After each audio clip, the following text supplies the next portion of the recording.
তোমাদেরকে আমি বলেছিলাম যে আমি শর্টসে তোমাদের জামাগুলো একবার দেখিয়ে দেবো, সেটাই আজকে আমি দেখিয়ে দিচ্ছি। সেটা হচ্ছে প্রথম জামাটা হচ্ছে এইটা, ঠিক আছে? তোমাদের যাদের যাদের ভালো লেগেছে তোমরা স্ক্রিনশট নিয়ে নিতে পারো, কারণ পরে তোমরা আজিওতে দেখতে পারো। কারণ অনেকে আমি যখন ফেসবুকে ছবি ছাড়ি আমাকে বলে যে জামাগুলো আমি কোথা থেকে নিয়েছি, তো সবসময় আমার পক্ষে পসিবল হয় না বলা, তার স্ক্রিনশট মেরে গুগলে দিয়ে দেবে, স্ক্যান করে বেরিয়ে যাবে যে কোথা থেকে নিয়েছি। এটা আমি জানিয়ে দিলাম সবাইকে। এটাও ট্রেন্ডস থেকে নেওয়া, তোমাদেরকে ধরে দেখাচ্ছি গলার কাটিংটা। এটা এই কাটিংটা এখন খুব উঠেছে।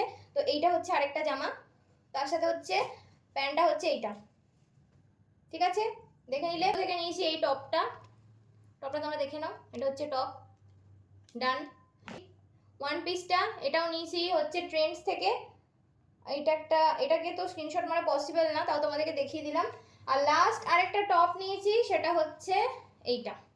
এটা একটু স্কিনি টপ, এটাও খুব সুন্দর দেখতে, তোমরা দেখে নাও। আমি কিন্তু ফটাফট দেখিয়ে নিয়েছি, আর তোমরা চাইলে এটা স্ক্রিনশটও মেরে নিতে পারো যাতে তোমরা আজিওতে দেখতে পারো। তো সেটাই তোমাদেরকে জানিয়ে দিলাম। তো অবশ্যই জানিও কালেকশনগুলো কেমন ছিল। টাটা।